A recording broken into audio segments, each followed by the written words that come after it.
दोस्तों, बच्चे, बूढ़े, जवान सभी इस पितृपक्ष के दौरान कुछ ऐसी गलतियां हैं जिनको भूल कर ना करें और कुछ सावधानियों को जरूर से बरसे।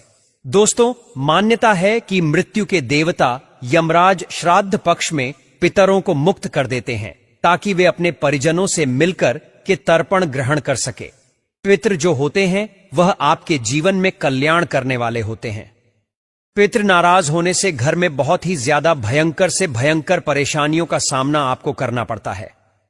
भाद्रपद की पूर्णिमा पर पितृ धरती पर आ जाते हैं और 16 दिन तक धरती पर ही रहते हैं और श्राद्ध तर्पण पिंडदान ग्रहण करते हैं। दोस्तों, सर्वपितृ अमावस्या की रात्रि को जब पितृ चले जाते हैं तो आपको बहुत सारा आशीर्वाद देकर जाते हैं। अगर आप उनके स्वागत में कोई कमी नहीं छोड़ते, उनके आदर में कोई कमी नहीं छोड़ते, तो पूरे साल धन वैभव की कभी कोई कमी नहीं आती। साथ ही वंश वृद्धि की आपको जो है आशीर्वाद प्राप्त होता है। 16 दिन के इन पितृपक्ष के दौरान कुछ ऐसी गलतियां हैं जिनको भूल कर ना करें और कुछ ऐसे काम हैं जिनको जरूर से करना चाहिए। तो यह वीडियो बहुत ही ज्यादा महत्वपूर्ण होने वाली है। साथ ही पितृपक्ष में ऐसे कौन से कार्य करने चाहिए जिनको करने से पितरों की असीम कृपा को प्राप्त कर पाएं और घर में धन वैभव का आनंद ले पाएं, और साथ ही इस भयंकर प्रलय से आपको कैसे बचना है, किस तरह से आप अपनी और अपने परिवार की रक्षा कर सकते हैं और पितरों को प्रसन्न करके अपनी मनोकामनाओं को पूर्ण कर सकते हैं। संपूर्ण जानकारी आज आपको इस खूबसूरत वीडियो के माध्यम से प्राप्त होने वाली है। तो निवेदन है कि 5 मिनट का समय आज आप इस वीडियो को जरूर से दीजिएगा, क्योंकि यह वीडियो आप लोगों के लिए बहुत ही महत्वपूर्ण है। जो हमारे गुरुजी ने बताया वह आज इस वीडियो के माध्यम से हम आपको बताने जा रहे हैं। तो और कमेंट बॉक्स में अपना नाम और राशि डाल दीजिएगा ताकि हम राशि अनुसार आपका भाग्य देखकर आपको आपके भाग्य से जुड़ी हुई जानकारी बता सके। दोस्तों, जैसा कि आप सभी जानते हैं कि पितृपक्ष के दौरान कोई भी शुभ और मांगलिक कार्य नहीं किए जाते हैं। शास्त्रों में पितृपक्ष के कई नियम बताए गए हैं। अगर उन नियमों का पालन ना किया जाए तो इससे पितृदोष लगता है, पितृदेव नाराज हो जाते हैं, घोर पाप लगता है, पितृदेव क्रोधित हो जाते हैं। ध्यान रखें, पितृपक्ष के दौरान आप भी प्याज, लहसुन और मीट अंडे का इस्तेमाल भूलकर भी ना करें। शराब आदि का सेवन भी ना करें। दोस्तों, पितृपक्ष के दौरान बासी भोजन ना करें। इन 16 दिनों में बासी भोजन शैतान को प्राप्त होता है। पितृपक्ष के दौरान ना ही बासी भोजन करना चाहिए और ना ही किसी को कराना चाहिए। कोई जरूरतमंद व्यक्ति अगर आपके द्वार पर आए तो उसे भी आप बासी भोजन ना दें। शास्त्रों में बताया गया है कि पितृपक्ष के दौरान पितृ किसी भी रूप में द्वार पर आ जाते हैं, और अगर ऐसे में आप पितरों को बासी भोजन दे देंगे तो इससे आपको पितृदोष लगेगा। इसीलिए इस बात का विशेष ध्यान रखें, ना तो आप बासी भोजन करें और ना ही किसी को दें। दोस्तों, पितृपक्ष के दौरान अपने खुद के लिए वस्त्र नहीं खरीदने चाहिए। इन 16 दिनों में आप वस्त्रों का दान कर सकते हैं, पर अपने लिए कभी वस्त्र ना खरीदे। इस दिन नए वस्त्र खरीदना अशुभ माना जाता है। पितृपक्ष के दौरान पति पत्नी को दूरी बनाकर रहना चाहिए, क्योंकि इस दौरान हमारे पितृदेव हमारे घर के अंदर ही हमारे आसपास मौजूद रहते हैं, और अगर आप ऐसा करेंगे तो हमारे पितृ नाराज होकर चले जाएंगे।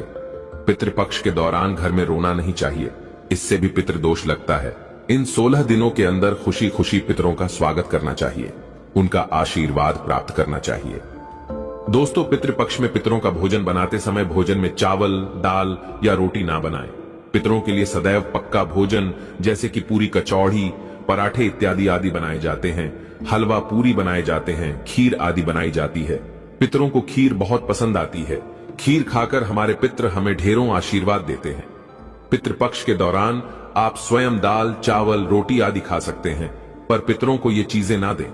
लेकिन याद रहे, पितरों को जो भोजन बनाएं, ब्राह्मणों को जो भोजन कराएं, वो पक्का ही बनाएं, जैसे कि खीर, पूरी, मूंग दाल की कचौड़ी, दही, जलेबी, इन चीजों को आप बना सकते हैं।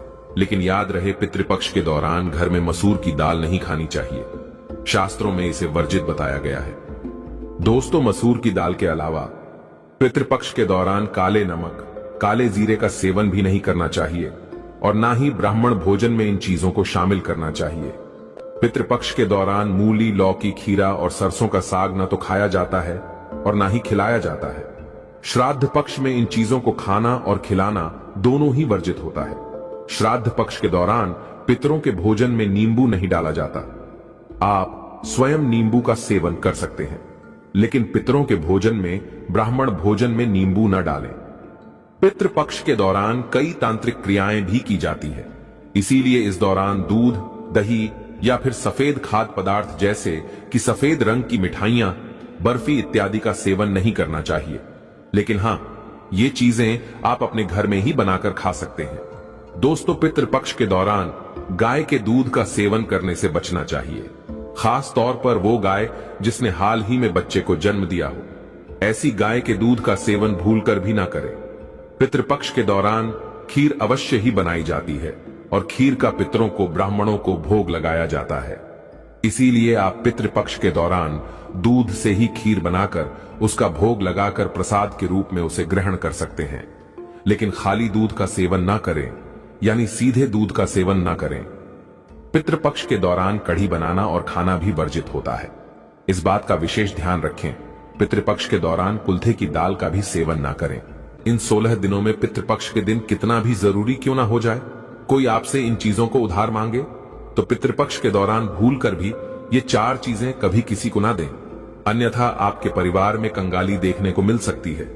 आपके पितृ आपके घर का त्याग कर सकते हैं, वो रुष्ट हो जाएंगे, लग जाएगा पितृदोष। इस बात का ध्यान आपको जरूर रखना चाहिए कि पितृपक्ष के दौरान भूलकर भी कोई व्यक्ति आपसे धन उधार मांगने के लिए आता है तो आपको उसे उधार पैसा नहीं देना चाहिए, और ऐसे में आपको किसी अन्य व्यक्ति से उधार भी नहीं लेना चाहिए। ऐसी मान्यता है कि पितृपक्ष के दौरान आप जो पैसा उधार देते हैं या लेते हैं तो वो धन कभी लौट कर नहीं आता, बल्कि इस समय धन देने वाला और लेने वाला दोनों कर्ज में डूब जाते हैं। इससे पितरों का श्राप लगता है। दोस्तों, वहीं श्राद्ध पक्ष के दौरान हम अपने पूर्वजों का तर्पण करते हैं, पिंड दान करते हैं तथा गंगा स्नान आदि करते हैं। पितृपक्ष के दौरान खास तौर पर सफेद चीजें चढ़ाई जाती हैं। इस बात का ध्यान रखें।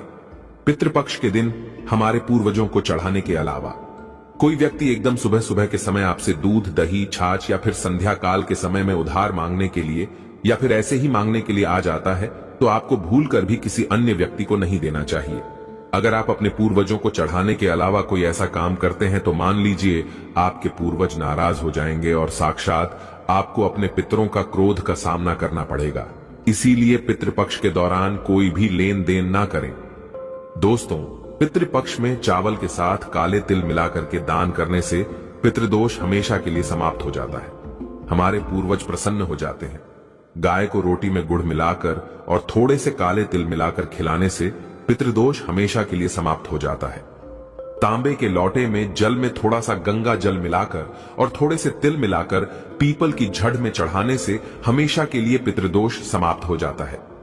दोस्तों, अगर आप किसी व्यक्ति को गिफ्ट देना चाहते हैं या फिर गिफ्ट के तौर पर कोई चीज है देना चाहते हैं तो खास तौर पर पितृपक्ष के दौरान भूलकर भी आपको किसी को भी अपनी पहनने वाली घड़ी या फिर आपको बाजार से नई घड़ी खरीदकर आपको नहीं देना चाहिए, क्योंकि हर व्यक्ति के साथ उसका समय अच्छा या बुरा चलता रहता है। आपको घड़ी किसी से लेनी भी नहीं चाहिए। अगर किसी व्यक्ति का समय अच्छा है या आपका भी समय अच्छा चल रहा है और अगर आप किसी अन्य व्यक्ति को अपना समय दे देते हैं तो आपको आने वाले समय के अंदर अच्छे परिणाम देखने को नहीं मिलते हैं। इस बात का आपको जरूर ध्यान रखना चाहिए।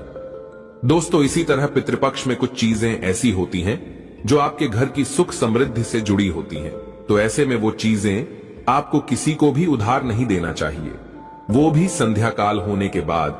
जैसे कि कोई आपसे लहसुन, प्याज, दूध, दही, चीनी तथा उधार पैसे भी मांगने के लिए आता है तो जब सूर्य उदय होता है, सुबह सुबह या फिर सूर्यास्त हो जाता है, तब ऐसे में इन दोनों समय में आपको घर की समृद्धि दूसरों को भूलकर भी कभी नहीं देना चाहिए। इससे हमारे पूर्वज नाराज हो जाते हैं और लग जाता है पितृदोष। माना जाता है कि अगर आप ऐसा करते हैं तो आपके घर की सुख समृद्धि तथा माता लक्ष्मी दूसरों के घर चली जाती है और वहीं हमारे पूर्वज भी घर में आते आते वापस लौट जाते हैं और आपको उसका अच्छा परिणाम देखने को नहीं मिलता। दोस्तों, दान पुण्य करना हिंदुस्तान की परंपरा रही है। हर व्यक्ति दान पुण्य करके पितृपक्ष का लाभ उठाता है तथा उनका आशीर्वाद प्राप्त करता है। लेकिन खास तौर पर पितृपक्ष के दौरान आपको 2 प्रकार के वस्त्र ना तो खरीद कर लाने चाहिए और ना ही किसी व्यक्ति को देना चाहिए। इसके अंदर पहली चीज तो है काले और सफेद कपड़े। पितृपक्ष में सफेद कपड़ा दान करने से हमारे पूर्वज प्रसन्न होते हैं और पितृदोष में कमी आ जाती है। माना जाता है कि अगर आप पितृपक्ष में काला कपड़ा दान करते हैं तो आपको पितरों का श्राप लगता है और ये आपके जीवन को प्रभावित करता है। ऐसे में जीवन में दुख आ जाते हैं, तो इसी वजह से इसका ध्यान रखना चाहिए। विशेष तौर पर काले कपड़े आप किसी को भी दान के तौर पर कभी मत देना। इस दिन थोड़े बहुत फटे कपड़े भी दान नहीं देना चाहिए।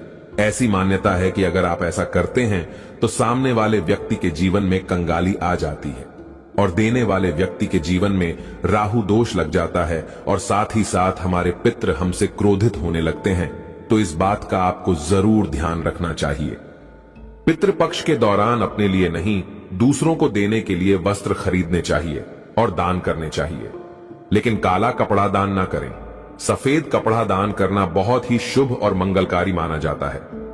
दोस्तों, महिलाओं की आदत होती है कि जब रसोई के अंदर किसी प्रकार का सामान कम या ज्यादा होता है तो अपने आस पड़ोस में मांगने के लिए आ जाते हैं, जैसे कि तेल, घी या फिर अपने घर की हल्दी। यह तीनों चीजें सौभाग्य का प्रतीक मानी जाती हैं। खास तौर पर पितृपक्ष के दौरान जिस घर में ये चीजें होती हैं तो वहां पर सुख समृद्धि बनी रहती है। तो पितृपक्ष के दौरान अपने घर से भूल कर भी इस प्रकार की कोई भी चीजें आपको उधार ना तो देना चाहिए और ना ही किसी से लेना चाहिए। अगर आप ये गलती करते हैं तो देखते ही देखते आपके परिवार पर दुखद परिणाम देखने को मिल सकते हैं और आपके घर की सुख समृद्धि दूसरों के घर चली जाती है। दोस्तों, पितृपक्ष के दौरान अगर आप किसी व्यक्ति को दान देने की सोच रहे हैं तो आप नए कपड़े दे सकते हैं जो आपके अपने पहने हुए, और अपने पुराने कपड़े भूलकर भी कभी किसी को दान के तौर पर या फिर पहने हुए कपड़े किसी को भी ऐसे ही नहीं देना चाहिए। अगर आप अपने कपड़े किसी अन्य व्यक्ति को देते हैं तो याद रखिए, कपड़ों के साथ साथ आपकी समृद्धि जुड़ी हुई होती है। अगर वो दूसरों के घर चली जाती है तो आपको इस प्रकार का सामना करना पड़ सकता है जो आपके परिवार के लिए अच्छे नहीं होते। इसीलिए इस बात का ध्यान रखें और आप पितृपक्ष के दौरान कपड़े बाजार से नए खरीद कर ही दान करें। लेकिन याद रहे, इस समय काला कपड़ा कभी किसी को दान ना करें, नहीं तो लगेगा पितृदोष। दोस्तों, बासी रोटी दान नहीं करनी चाहिए, ना ही किसी जानवर को खिलानी चाहिए। बासी रोटी हमेशा बासी ही कहलाती है। इसीलिए अगर आप अपने पूर्वजों की कृपा प्राप्त करना चाहते हैं तो ऐसे में ताजी रोटी तथा ताजे बने चावल ही खिलाने चाहिए। इससे हमारे पूर्वज प्रसन्न होते हैं। लेकिन याद रहे, रोटी में थोड़े काले तिल अवश्य ही मिला लें। पितृदोष को समाप्त करने के लिए घर के दक्षिण दीवार पर अपने पूर्वजों की तस्वीर लगाएं और उनकी तस्वीर के सामने दिया धूप या अगरबत्ती जलाएं। विशेष रूप से ऐसा अगर आप श्राद्ध पक्ष के दौरान करते हैं तो आपको विशेष रूप से लाभ मिलेगा। इसके अलावा पितृपक्ष में रोजाना घर में शाम के समय दक्षिण दिशा में तेल का दीपक लगाएं। ऐसा रोजाना भी कर सकते हैं, इससे पितृदोष खत्म हो जाता है। पितृपक्ष शांति के लिए रोजाना दोपहर के समय पीपल के पेडिएच की पूजा करें। पितरों को प्रसन्न करने के लिए पीपल में गंगा जल में काले तिल, दूध, अक्षत और फूल अर्पित करें। पितृदोष शांति के लिए ये उपाय बहुत कारगर है। पितृदोष को समाप्त करने के लिए पितृपक्ष में भगवान शिव की रोजाना पूजा करें। पितृदोष के बुरे प्रभाव से बचने के लिए 5 मुखी, 7 मुखी, 8 मुखी और 12 मुखी रुद्राक्ष एक साथ धारण करें। यदि ये उपलब्ध न हो पाए तो आप नवग्रह रुद्राक्ष माला भी धारण कर सकते हैं। वहीं पितृदोष के निवारण के लिए पितृपक्ष में और अमावस्या पर पितरों के निमित्त भोग लगाएं और पितृ स्तोत्र का पाठ करना चाहिए। अगर आप आर्थिक समस्या से परेशान हैं तो इस सर्व पितृ अमावस्या के दिन पितरों को खीर का भोग लगाएं। उन्हें दूध और चावल से बना खीर और पूरी अर्पित करें। यदि भोजन चांदी के बर्तन में परोसा जाए तो ज्यादा शुभ होगा। पितरों को खीर पूरी चढ़ाने के बाद 21 कन्याओं और 7 बालकों को खीर पूरी खिलाएं। ऐसा करने से पितृ प्रसन्न होते हैं, साथ ही घर में धन धान्य आता है। इससे परिवार के लोगों की आय का स्रोत भी बढ़ता है। अगर किसी की शादी नहीं हो रही है, बार बार रिश्ता टूट जाता है, तो इस समस्या से छुटकारा पाने के लिए पितृपक्ष में नारियल का टोटका अपनाएं। इसके तहत चींटियों के बिल के पास 3 नारियल के गोले जमीन में दबा दें। इससे परेशानी दूर हो जाएगी। अगर आपका कोई काम नहीं बन रहा है या कोई मनोकामना अधूरी है तो आप पितृपक्ष पर इसके लिए उपाय कर सकते हैं। माताएं बहनों, इसलिए आप इस वीडियो को लाइक जरूर ही कर दीजिए और कमेंट बॉक्स में हर हर महादेव जरूर लिखें।